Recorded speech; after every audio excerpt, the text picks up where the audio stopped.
इसी मामले में मुतासरा की मौत हो गई। इलाज के दौरान जख्मों की ताब न लाकर इंतकाल हो गया। मुतासरा के अहले खाना ने कसूरवार के खिलाफ सख्त कार्रवाई का मुतालबा किया है। वाज़ेह हो कि वारदात का सीसीटीवी फुटेज सामने आया है। इस सीसीटीवी फुटेज में पूरी वारदात कैद हुई है। इसमत रेजी के बाद मुलजिम मुतासरा को बेरहमी से पीटा है और मुतासरा को नीम मुर्दा हालत में ऑटो में रखकर फरार हो जाता है। रात होने की वजह से तस्वीरें थोड़ी धुंधली है। साकिनाका पुलिस के सीपीआई बलवंत जाधव का कहना है कि ये सीसीटीवी फुटेज मुलजिम के चेहरे को सजा दिलाने में अहम सबूत के तौर पर साबित होगा।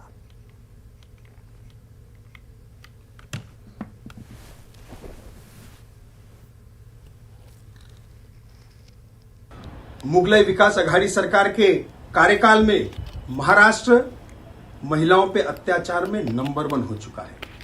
कुछ दिन पहले पूना में एक नाबालिग लड़की के साथ बलात्कार किया गया। ऐसी अनेक घटनाएं महिलाओं पर मुगलई विकास आघाड़ी सरकार के कार्यकाल में घटित हुई हैं। मुंबई जैसा शहर जिसे महिलाओं के लिए सबसे सुरक्षित माना जाता है, कल रात साकीनाका में एक 30 वर्षीय महिला पर कुछ नराधमों ने बलात्कार किया, ठीक उसी तरह जैसे निर्भया कांड हुआ था।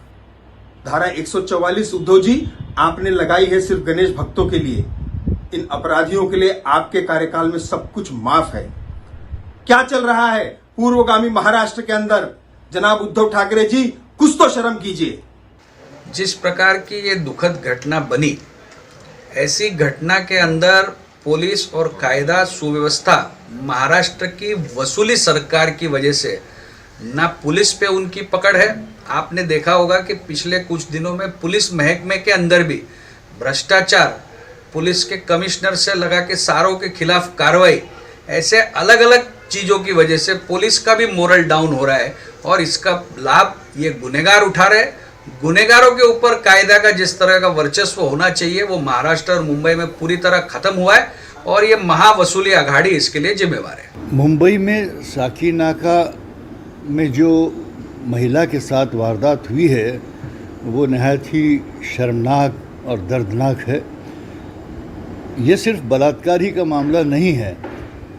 ज़ाहिरी तौर पर ऐसा लगता है कि उस महिला के साथ में अत्याचार किया गया है, किसी बदले की भावना से, कोई दुश्मनी के कारण ऐसा महसूस हो रहा है, क्योंकि बलात्कारी ऐसी हरकत नहीं करते जिस तरह से इस महिला के साथ में एक जानवर की तरह से रवैया किया गया है।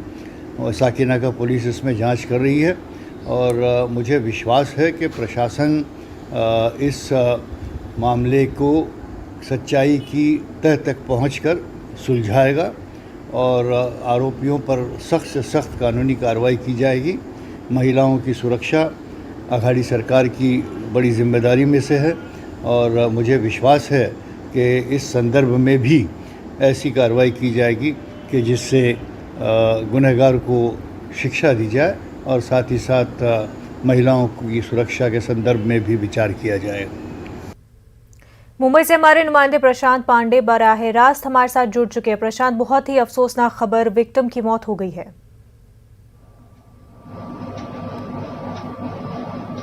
जी बिल्कुल, देखिए अभी कुछ समय पहले राजावाड़ी अस्पताल से जो खबर आई है कि जो पीड़िता कल से भर्ती कराया गया था, जिसकी तबीयत जो है काफी नाजुक बताई जा रही थी, आखिरी सांस लिए उसकी मृत्यु हो गई है अस्पताल में। अब इस मामले को लेकर खुद अभी ताजा जानकारी मैं पहले दर्शकों को दे दूं कि दोपहर के 3 बजे मुंबई पुलिस कमिश्नर हेमंत नगराले वो खुद जो है मीडिया से बात करेंगे और कुछ पहलू जो है सामने रखेंगे। इसी मामले के सिलसिले में वो मीडिया से बात करने वाले हैं, सबसे बड़ी बात। दूसरी बात, हमने देखा है कि इस मामले में एक आरोपी को गिरफ्तार किया गया है, लेकिन हमने देखा है कि मुंबई पुलिस की जो जांच है वो काफी तेजी उसमें देखने को मिली। जब ये वाकया सामने आया रात के 3 बजे, जब इस तरह की घटना घटी और उसके बाद जब आगे की जांच शुरू की गई तो सीसीटीवी फुटेज सारे खंगाले गए। क्योंकि देखिए साकीनाका ऐसा एक इलाका है जो अंधेरी इलाके में आता है और पॉश इलाका भी माना जाता है, काफी लॉ एंड ऑर्डर वहां पर स्ट्रांग होते हैं। लेकिन ये हादसा जिस तरह से प्लान किया गया था या कैसा था, ये सारी चीजें जो है आज खुद कमिश्नर जो है मीडिया से मुखातिब होंगे तो बताएंगे कि इसके पीछे क्या वजह रही है। क्योंकि अभी तक कारण स्पष्ट नहीं कर पाई है। मुंबई पुलिस की तरफ से कोई बयान अभी तक ऑफिशियली जारी नहीं किया गया है। इवन ये भी नहीं बताया जा रहा है कि इसमें और किसी की गिरफ्तारी की गई है या किसी का इन्वॉल्वमेंट और है कि नहीं। बहरहाल एक व्यक्ति की गिरफ्तारी जो है उन्होंने मुंबई पुलिस ने पहले की है और आगे की जो कानूनन कार्रवाई होती है, कानूनन जो प्रक्रिया होती है उसे अंजाम दिया जा रहा है। लेकिन वहीं दूसरी तरफ देखा जाए तो लॉ एंड ऑर्डर पर बड़े सवाल जरूर खड़े हो रहे हैं, क्योंकि कंट्रोल में कॉल करने के बाद मुंबई पुलिस मौके वारदात पर पहुंची थी और तब तक पीड़िता जो है घायल अवस्था में सड़क पर पड़ी हुई थी। वो टेम्पो किसका था? टेम्पो में जिस तरह से उसे सीसीटीवी में जो दिख रहे हैं तस्वीरें कि जिस तरह से पीड़िता को पीट रहा है, जिस तरह से अत्याचार कर रहा है, उसके बाद टेम्पो में पीड़िता को छोड़कर वहां से चले जाता है आराम से। जी बिल्कुल, सीसीटीवी फुटेज में तस्वीरें साफ हो रही है और देखा जा सकता है कि किस तरह से दरिंदा सिफत इंसानी